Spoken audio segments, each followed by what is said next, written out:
people asking about intermittent fasting, and is this the approach I should use if I want to lose weight quickly?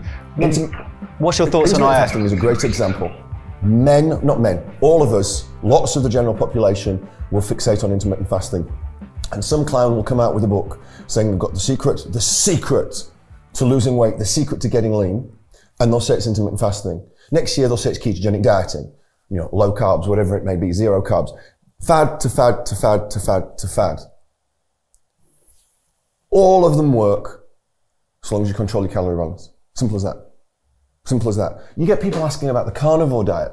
The carnivore diet basically means eating red meat, nothing else. Because you've got the likes of Jordan Peterson, and it's worked for Jordan Peterson and especially his daughter. His daughter was plagued with health problems, and clearly, whatever she had going on with her gut, she couldn't tolerate any kind of carbohydrate and any kind of fermented food. So good for her. Chronic, life-limiting health conditions been fixed. Is it needed for the vast majority of people who are overweight? No. No, it's not. Eat from the land. You've heard me say this before, Joe, right? Eat from the land, control your portions. Don't do the thing that I was taught, which is finish everything that's on your plate. Okay. Depending on the size of your plate. If you're full, you're full. Push the plate away. I mean, this is where mindful eating can come into its own, right? And something that if anyone ever asks me what they should do is don't eat in front of the TV, don't eat in front of your phone, don't eat in front of your laptop. Take your time to appreciate what's on your plate, smell it, taste it, the flavor, everything, because you will naturally slow down and you will probably feel full without feeling the need to clear your plate. And it's exactly the same as a kid. You know, you're not having your dessert until you clean your plate, and it's not a normal way of eating, right? Mm-hmm. Yes. Yeah, 100%. Another question that's come in from James is around low carbs. And he wants to know what actually is low carb. How many grams a day would you be talking to be on a low carb diet? And secondly, would you recommend low carb as the #1 way to go for someone who wants to make body composition, by which I mean muscle mass increase and body fat decrease changes? Low carb is relative to your muscle mass, your metabolism, and your exercise activity and the kind of exercise that you do. If you are doing a large volume, a high volume of exercise, which might be high reps in the gym, lots and lots of kind of more cardiovascular driven work, you're probably going to need higher carbs. Probably. If you're doing lots of low rep strength work, low reps, sub 5 reps kind of thing, you just don't necessarily need that many carbs. People's muscle mass, the more muscle you have, the more carbs you probably need. Here is the thing with low carbs and low carb dieting in a nutshell. It's a very good way for most people to start a diet.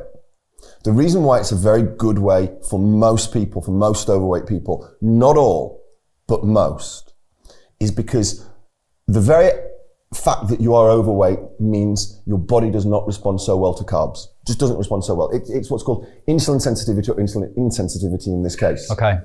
This basically means you eat the carbs, and instead of your body producing enough insulin to drive the carbs where they should go, kind of into your muscles, into some of your organs as well, instead what happens is it kind of just goes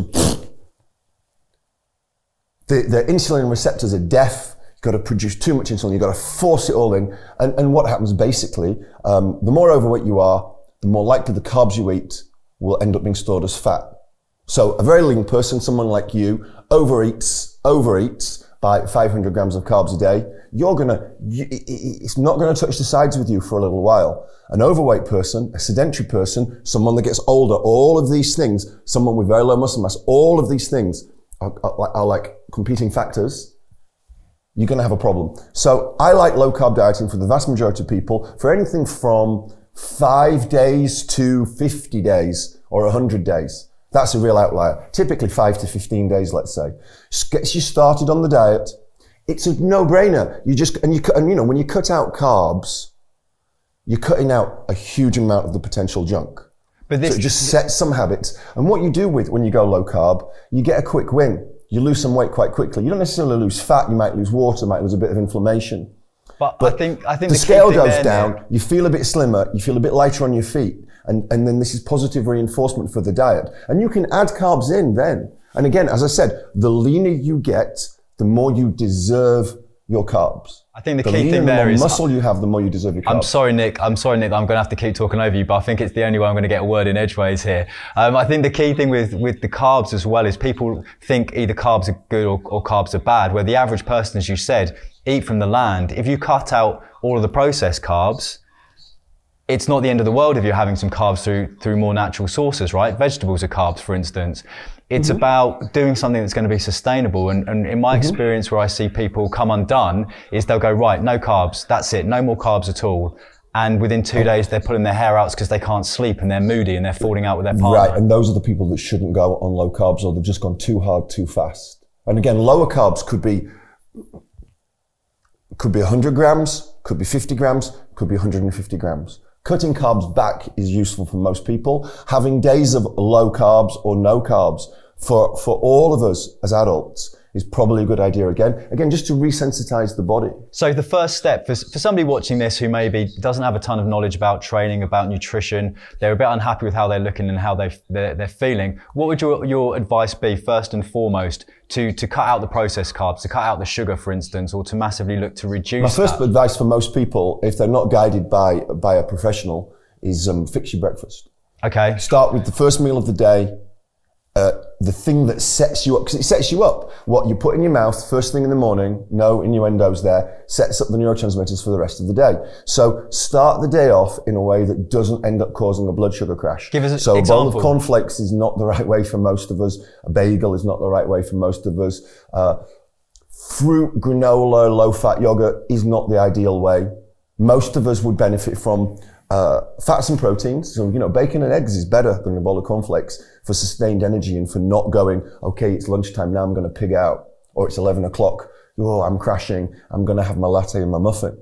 So I'd fix breakfast first, because you're going to feel it for the rest of the day in a way that nothing else will do. And it will set yourself up. And, I talk about fat and protein, and I think the best kind of breakfast is the old Charles Poliquin meat and nuts variation. Don't have to literally be meat and nuts. It could be fish, eggs, all that stuff. You can also have good quality carbohydrates. You can have a bowl of oatmeal with some berries, but I don't want you to have some eggs or a protein shake or something. I want you to have some protein as well at the start of the day. So if someone's watching this, they're busy, they've got kids, breakfast time is an absolute horror show on even the best days. What would be a go-to breakfast that hits those macros you've mentioned for someone who hasn't got much time?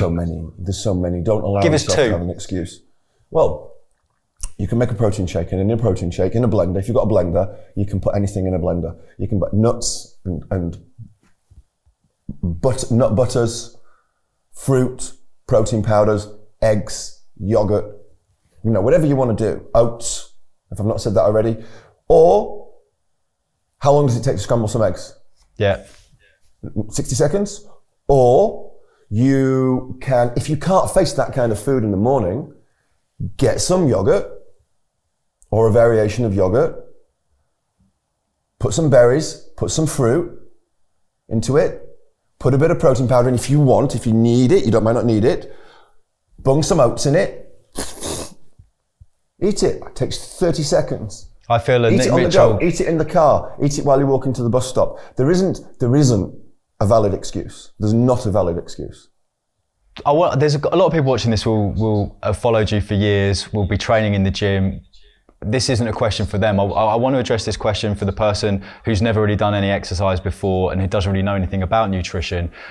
They said, what's more important? Is it the nutrition or is it the training? And my response, and I'll let you answer this fully, is the first thing anyone should do if you're doing nothing is move more, is to do physical activity, even if it's just a walk, because the amount of benefits you're going to get from that, from getting outside. I'm not just talking about the cardiovascular benefits or the calorie burning benefits. I'm talking about the mental health benefits of just moving your body. What would you say on that? Would you agree with me? You looked like you didn't, so I'd be interested to hear your thoughts. I'd say diet. Right, okay. I'd say diet. I'd say diet. But also, it's like saying, what's more important, to drink water or sleep? So you think they have If you don't drink, if you don't hydrate, you die. If you don't sleep, you die. You die. So, it's neither one nor the other. I mean, but you don't need to go to the gym. Like, I'm in the gym business. I've got 25 plus gyms all over the world, right? So I can say this with a straight face. The programs that we do at UP are set up to maximize efficiency. That's what they're set up for. They're set up to get people stronger, leaner, fitter in the most efficient manner possible. If you've done nothing, you sat on your ass all day, you work on your computer all day, you get in your car, your most vigorous activity is walking to the toilet. You don't need to do a lot to step it up. And you can just walk around. You can, when I do my telephone calls or my Zoom calls, my Skype calls, whatever they are these days, I'm walking around the house, I'm walking around the garden, I'm walking around the streets. I'm moving, I'm keeping myself moving. Fixing a little bit of the diet. It's baby steps, baby steps, baby steps. You don't have to go to the gym. You want to move your body. And ultimately what you want to work towards is finding something that you enjoy. Yeah, and I think that's why I mentioned the physical activity being, in my mind, more important, because it feels psychologically like you're gaining something. You're gaining a 5-minute walk. You're gaining some energy from being outside. Whereas for a lot of people, going on a diet feels restrictive. It feels like you're giving up something, whereas it's much more of a positive outlook to move your body. It's a mindset. It's a mindset. You should always go, I get to do this today, not I have to do this today. So you need to get your exercise into a point where you feel good doing it. And even if it's something that you don't enjoy while doing it, after you've done it, you feel good having done it. Mental satisfaction, physical satisfaction, endorphin high, whatever it may be. You've got to get that mindset, I get to do this. And it's also got to be, I get to eat healthily. So you have to recognize the value to you personally of eating healthily. Look, we all do the wrong things. We all sit in bed and look at our laptops. Bad idea. Get up in the night, check our phones. We eat the crap food that's in the house. We all slip up always. And each and every time you've just got to remind yourself, I get to do this because it's going to have a positive outcome for me. A good analogy is you're training hard in the gym, you're running hard, whatever it may be. It's getting painful. That's the time that you should embrace it, because that's when I'm getting the results. That's when I'm going to be moving forward. And it should be the same with dieting. Eating healthily. Yeah. It should be the same with eating healthily.